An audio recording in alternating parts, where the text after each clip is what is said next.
आज चाहिँ म धेरै पछि एका बिहानै उठेर हिँड्दैछु। म कहाँ जाँदैछु भन्ने कुरा हजुरहरूलाई एकछिनपछि थाहा हुन्छ। बिहान बिहान हिँड्ने बानी हटेछ, मोटाएर पनि मान्छे हिँड्दा हिँड्दै फ्याँ फ्याँ भइसके। हिँड्दै गएँ भगवान्को यहाँ मन्दिर देखेँ, नमस्ते गरेर ढोकेँ। हाम्रो चाहिँ यो वडा कार्यालय हो, वडा नम्बर 2 को वडा कार्यालय। हेर्नु न, यहाँनिर कति राम्रो पोखरीमा यहाँनिर लोटस फ्लावर फुलिरहेको छ। यो चाहिँ हाम्रो मेला लाग्ने ठाउँ पनि हो, सुन्दर देवी मेला भनिन्छ। यहाँनिर हाम्रो देवीको पनि मन्दिर छ। देवीको मन्दिर सँगसँगै यहाँ हाम्रो जीवन विज्ञानको योगा सिकाउने भवन पनि हो। अनि म आज कहाँ जाँदैछु भने हेर्नुहोस् न, यो परेवाहरू पनि कस्तो राम्रो। यहाँनिर मन्दिरमा भगवान्को दर्शन पनि गरेँ आज मैले धेरै वर्षपछि।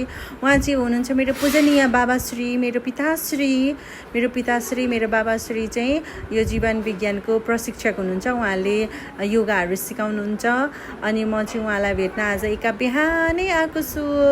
उहाँहरू योगा गर्दै हुँदो रहेछ, ध्यानमा बस्दै हुनुहुन्थ्यो। मैले चाहिँ अब किन डिस्टर्ब गर्नु भित्र छिरेर भनेर म एकछिन बाहिरबाट वेट गरेर भिडियोहरू बनाएँ। उहाँहरूले ध्यान योग गर्नुभएको, अनि त्यस पछाडि ध्यान सकिसकेपछि दुई चार वाक्य उहाँहरूले चाहिँ योगाको के कुरा जानकारीहरू दिनुहुन्छ। आज विशेष चाहिँ म किन उहाँहरूलाई भेट्न गएको भन्दा आज मेरो बाबाको चाहिँ जन्मदिन, शुभ जन्मदिन।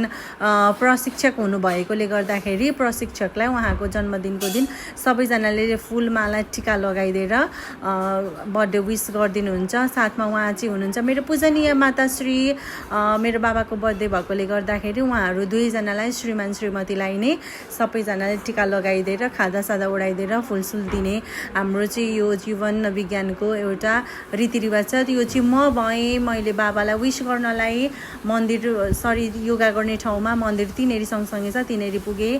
हाम्रो चाहिँ यो फ्यामिली फोटो भयो। उहाँहरू चाहिँ योगा सिक्न आउनुभएको सबैजना हुनुहुन्थ्यो। हामीले चाहिँ नाच्ने गाउने गऱ्यौँ।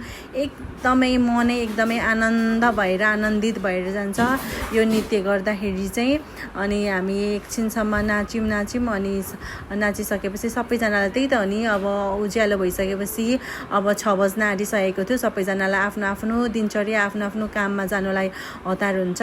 नाचगान गऱ्यौँ, यताउति मम्मीहरूले लगाउनु भएको चक्लेटहरू पनि यताउति बाँड्नुभयो। सबैजना एकदम मजाले छम गर्दै नाच्यौँ, पसिनासरी हुने गरी नाच्यौँ। हामी यताउति उफ्रियौँ। मैले चाहिँ यो भिडियो खिच्दैछु बाबा मम्मीको। मेरो बाबालाई चाहिँ एकदमै नाच्न मन लाग्छ। मेरो बाबा चाहिँ जति नाचे पनि नगल्ने व्यक्ति हुनुहुन्छ। यति धेरै यो उमेरमा पनि मेरो बाबासँग जोस र जाँगर छ कि भगवान्, म त उहाँको उमेरमा त केही गर्नु नै सक्दिनँ होला।